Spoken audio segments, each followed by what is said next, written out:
નમસ્કાર દોસ્તો, આપણે બધાએ એક વાત જરૂર સાંભળીએ છીએ કે મહેનતના ફળ મીઠા, પરંતુ એમાં આપણે માનતા કોઈ નથી, એમાં બિલીવ કોઈ નથી કરતા. ખાલી કહેવા પૂરતું કહીએ છીએ કે મહેનતના ફળ મીઠા, પરંતુ એક ઉત્તમ ઉદાહરણ સાથે હું તમને વાત કરું કે ખરેખર મહેનત શું હોય છે, લોકો કેવી મહેનત કરીને આગળ આવે છે.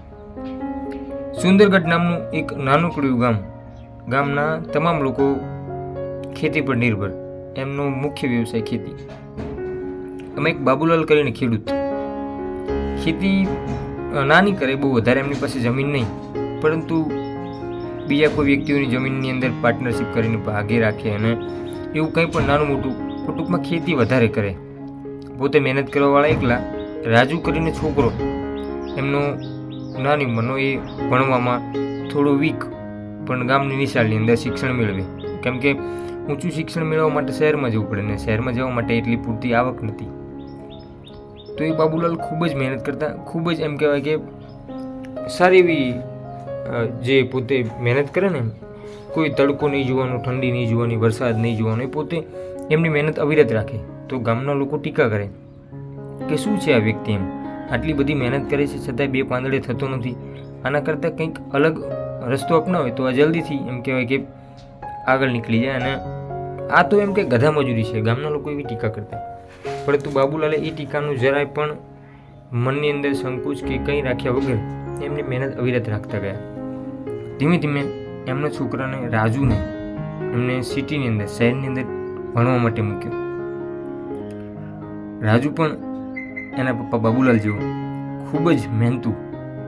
એને બહાર શહેરમાં ભણવામાં ક્યારેક પૈસાની તંગી હોય, ક્યારેક એની પાસે પુસ્તકો ન હોય, ક્યારેક જમવાનું મળે ન મળે, ક્યારેક રૂમ રહેવા માટે હોય ન હોય, તો એ ચલવી લેતો, મહેનત કરતો અને સાઈડમાં નોકરી કરતો અને ભણતો જતો, અને એના પપ્પા ગામની અંદર ખેતી કરતા, અને એવી રીતે એમનું ગુજરાન ચાલતું.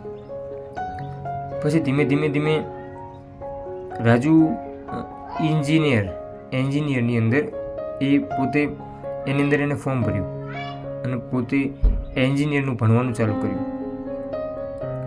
ગામના લોકો વિચાર કરવા લાગે કે આના પપ્પા ખેતી કરે છે, બાબુલાલ આ વ્યક્તિ એન્જિનિયરની અંદર ફોર્મ ભરીને એન્જિનિયર કોલેજની અંદર એડમિશન લીધું છે, તો આ પૂરું નહીં કરી શકે.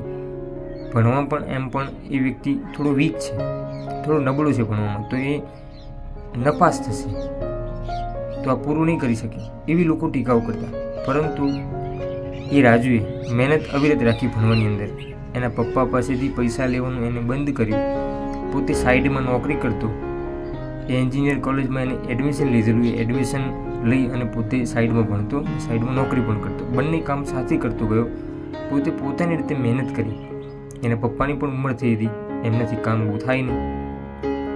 ધીમે કોલેજની અંદર, પરીક્ષાની અંદર પાસ થઈ ગયો અને પોતે એમ કહેવાય કે એક સારી કક્ષાનો, ઉચ્ચ કક્ષાનો એન્જિનિયર બની અને પોતે ક્વોલિફાય થઈને બહાર આવી ગયો.